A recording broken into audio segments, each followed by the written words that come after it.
Donc, la réflexion que j'aimerais entamer avec vous aujourd'hui poursuit celle commencée l'an passé dans le cadre d'une table ronde sur la recherche-création en postologie. Lors de cette table ronde, j'ai remis en question la place du commentaire dans les études de maîtrise en postologie, en particulier chez nos étudiants de maîtrise. Ma posture à ce moment, qui est aussi celle que j'adopte maintenant, est celle du professeur, directeur de mémoire et de thèse, mais aussi d'évaluateur de mémoire et de thèse qui se demande comment encadrer et comment dire aux étudiants ce qui marche et ce qui ne marche pas en recherche-création. Donc, j'aimerais revenir sur ce que j'ai dit l'an passé et proposer une sorte d'échelle des possibilités de la recherche-création en traductologie à partir d'un important et bien sincèrement indispensable article écrit par Owen Chapman et Kim Sachok, qu'on a lu par ailleurs au club de lecture, et qui s'intitule Research Creation, Intervention, Analysis and Family Resemblances, que je me propose donc de commenter en réfléchissant à l'application possible en traduction des quatre catégories suggérées de types de recherche-création proposées. Dans un premier temps, j'expliquerai ce que j'entends par commentaire en traductologie et comment ça s'inscrirait en recherche-création en traductologie. Donc, première partie, le commentaire en traductologie. Plusieurs programmes de maîtrise et de doctorat en traduction ou traductologie autorisent ce qu'on appelle la traduction commentée. Il s'agit de produire une traduction et simplement donc de la commenter, spécifiquement en justifiant ses choix de traduction. Un problème potentiel est l'absence systématique de problématisation, qui fait en sorte que la traduction commentée n'apporte souvent aucune contribution à la discipline, et que le rôle du professeur devient celui d'un réviseur. Je ne voudrais pas complètement éliminer la traduction commentée. Après tout, même si c'est rare, il y aurait moyen de contribuer à l'avancement des connaissances. Les conditions de possibilité de cet avancement des connaissances, c'est ce que j'aimerais explorer. Avant d'aborder directement la recherche-création, quelques mots sur l'image traditionnelle qu'on a de la traduction, une image qui détermine en grande partie l'exercice de la traduction commentée. Ce que certains théoriciens de la traduction, notamment Lawrence Venuti, ont appelé le modèle instrumental de la traduction, pense la traduction comme la reproduction ou le transfert d'un invariant contenu dans le texte source ou causé par celui-ci. Cette pensée de la traduction est historiquement située dans les normes dominantes de l'industrie, qui, si on y pense, arrive assez tardivement, à peu près après la Deuxième Guerre mondiale, au moment d'abord de la chute du rideau de fer, concomitamment également avec le développement des théories de la communication, notamment de la cybernétique, qui conçoit le langage comme un code, de l'acceptation dans le droit international des exigences relatives aux droits d'auteur en inscrivant définitivement une forme de sacralité de la parole de l'auteur et répétant ainsi l'idée romantique du génie créateur et finalement de l'établissement de la possibilité technique de rendre le texte uniforme et pérenne dans une forme inchangeable. Tout cela arrive, soit dit en passant, au moment où on pense que la traduction peut se faire par une machine, comme quoi ça va ensemble. Et pourtant, à bien des égards, cette norme de la traduction est remise en question aujourd'hui avec l'avancée des nouvelles technologies. Mais la pensée traductologique ainsi que nos pratiques peinent à réfléchir et à prendre conscience de ces changements. Un deuxième élément problématique est la manière de voir la traduction, phénoménalement. On la voit comme une forme d'écriture, hein. Donc, on ne verrait pas de problème à l'assimiler à une forme de creative writing. Et dans ce cas, le modèle, c'est la création littéraire.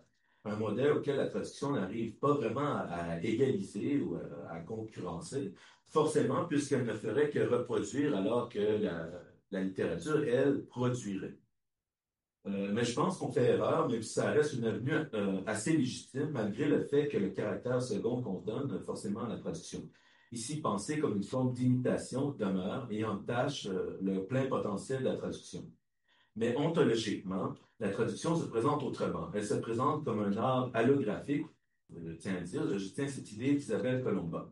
Au même titre que la mise en scène ou l'interprétation musicale ou sa partition, on l'a mentionné un peu plus tôt, serait le texte original. La traduction est littéralement l'interprétation nécessaire au texte original. La métaphore de l'interprétation musicale devrait nous intéresser. Pensons-y 2 minutes. Assistons-nous à un spectacle, disons, de Bach, pour la renommée de son compositeur et la célébrité de son interprète. J'ai le goût de répondre que les deux sont possibles. Je peux vouloir assister à un spectacle des variations Goldberg de Bach en ayant en tête le soin qu'on aura pris à l'authenticité de l'instrumentalisation, un clavecin accordé au La 415, ou au contraire m'intéresser surtout à l'interprète, disons Glenn Gould, qui propose une interprétation assez créative de l'œuvre. Au final, les deux attentes sont légitimes. C'est encore plus évident au théâtre, où on peut autant choisir le Macbeth de Laurence Olivier ou celui de Robert Lepage chez les Motards. Donc, c'est Macbeth chez les Motards, à l'affiche l'an prochain au Diamant à Québec, dans une traduction de Michel Gardon. Cette liberté, la traduction l'a toujours eue, au moins jusqu'au Moyen Âge, et ce n'est qu'à la Renaissance où le droit d'auteur, la permanence du texte, la sacralité de l'auteur et du caractère ancillaire de la traduction commencent véritablement à dominer, et on est en plein là-dedans. Encore une fois, sans nécessairement refuser la première forme de traduction normée, classique, j'essaierai de prendre un à un les types de recherche-création proposés par Chapman et Sarchuk pour voir comment ils pourraient s'appliquer à un programme de traductologie. Deuxième partie, les types de traduction. Donc, ce que je vais faire, c'est de revoir les types de recherche-création proposés par l'article de Chapman et Sarchuk et de faire un commentaire comment ça pourrait s'appliquer à la traductologie. Chapman et Sarchuk proposent une typologie sous forme d'aire de famille ou de ressemblance familiale, reprenant le concept de Wittgenstein, c'est-à-dire que ce n'est pas des catégories fixes ou distinctes absolument. Elles ne sont donc pas exclusives. On pourrait retrouver donc plus d'un type dans un projet particulier. La première catégorie, la Research for Creation, qu'on pourrait traduire par recherche pour création ou recherche en vue de la création. Cette catégorie met de l'avant la recherche qui précède la production, la création, mais comme faisant partie du projet. La recherche n'est pas une étape extérieure au projet. On parle par exemple de rassembler le matériel, les idées, les concepts, les collaborateurs, les technologies qui viseront à initier le projet. Mais ce travail de rassemblement fait lui-même partie de la recherche au même titre que la problématisation. Par exemple, par la lecture d'autres recherches sur un sujet similaire. Ça peut faire partie de la recherche elle-même parce que c'est toujours selon nos auteurs, c'est dirigé en vue d'une révélation à venir, la création elle-même, celle du projet à partir des technologies. Une fois réfléchi, ça peut résonner auprès des étudiantes et étudiants en traduction. Cette recherche pour création peut se voir comme l'appropriation critique de nouvelles technologies de la traduction, ce qu'on ne réfléchit généralement pas. La traduction neuronale avec l'intelligence artificielle, par exemple.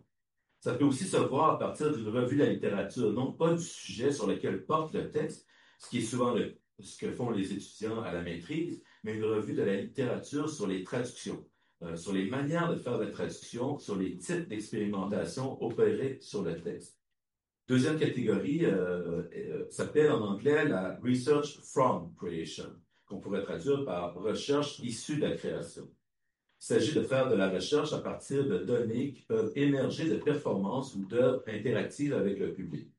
L'œuvre existe d'abord, elle est donnée à un public et on amasse les données sur la réaction du public. Ces données peuvent servir à évaluer l'œuvre, donc on pourrait dire l'améliorer ou à améliorer le projet en cours et orienter les initiatives futures grâce à un processus itératif impliquant le public ciblé. C'est un peu plus difficile d'imaginer un projet de recherche appliqué à la traduction, mais il faudrait imaginer faire lire des versions préliminaires de la traduction dans une visée de l'améliorer, ce qui semble passer à côté de l'essentiel d'une exploration en traduction. Mais il y a un autre aspect qui importe ici et qu'on ne fait généralement pas en traduction, c'est la multiplicité des versions, qu'il y ait plus d'une version d'une même traduction. Peut-être que ces multiples versions pourraient coexister. Il y a peut-être là quelque chose à expérimenter. Au lieu de trouver la traduction idéale, visez plutôt à multiplier selon différents paramètres et en étudier la réception par un public et finalement concilier cette réception à l'intérieur d'un projet de recherche. La troisième catégorie est appelée Creative Presentations of Research ou présentation créative de recherche. Qui est ce que ça dit, hein?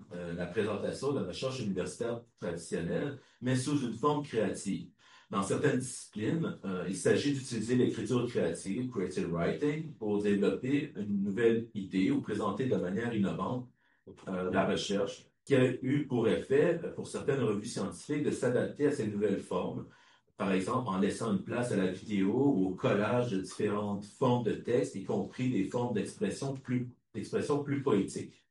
Pour ce qui est de la recherche en traduction, on serait là dans ce qu'on a coutume d'appeler la traduction intersémiotique qui a été mentionnée ce matin, où le point de départ est traduit par un signe dans un autre système sémiotique. On pourrait imaginer une traduction dont la réénonciation, voire la performance, prendrait des formes autres que le texte, le dessin, la vidéo, les arts de la scène ou la danse. C'est probablement ça à quoi on pense d'abord lorsqu'on pense à la traduction en recherche-création. Finalement, la dernière catégorie, appelée Creation as Research, ou recherche comme création comme recherche, c'est, disent les auteurs, la catégorie la moins évidente. Il s'agit d'un type de recherche qui remet en question ce qu'est la recherche à partir de la création. Par exemple, sous la forme d'une recherche qui mettra en évidence l'aspect créatif, voire artistique de la recherche elle-même. L'article donne en exemple une recherche menée par Chapman qui s'intéresse aux anciens instruments de synthèse sonore, le thérémine, les ondes Martenot et l'orgue Hammond. Une recherche qui ne se contente pas seulement d'utiliser la recherche en archives ou les entrevues et la recherche documentaire, mais aussi tente d'échantillonner la musique enregistrée avec ces instruments, utiliser des modèles fonctionnels de ces instruments et créer de nouvelles œuvres à partir des échantillons et en les remixant. L'idée ici est qu'on ne peut véritablement comprendre l'impact de ces instruments qu'en en jouant. Donc la théorie ne se forme qu'avec la pratique. La traduction est certainement, a certainement une place là. Il y a à la fois comme théorie et comme pratique. La traduction comme expérience de pensée serait mise au service de la théorie comme réflexion. Je n'ai pas de réponse satisfaisante à propos de la forme que ça pourrait prendre, mais comme le disent Chapman et Sarchuk, les catégories ne sont pas imperméables. Il n'est pas exclu que différentes catégories interviennent dans un même projet de recherche-création en traductologie.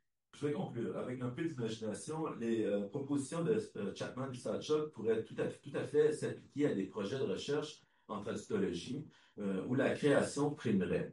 Or, certaines catégories pourraient aussi s'appliquer à la traduction commentée, où l'objectif est de bien traduire, ou de traduire selon les normes établies, par exemple en mettant l'accent sur la recherche, et non pas de l'œuvre traduite ou de son auteur, mais sur les manières de traduire, une recherche sur l'histoire des manières de traduire, ou encore en proposant plus d'une traduction, plus d'une version d'une même traduction. Car, après tout, il y a une multiplicité de normes auxquelles le traducteur ou la traductrice peut répondre.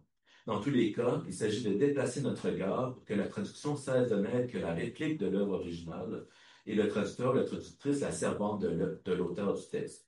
À cet égard, entre la traduction commentée et la traduction expérimentale dans un projet de recherche-création, nous n'avons pas une différence de nature, mais peut-être une différence en degré. Il s'agit de prendre conscience du potentiel véritable de la traduction. Merci.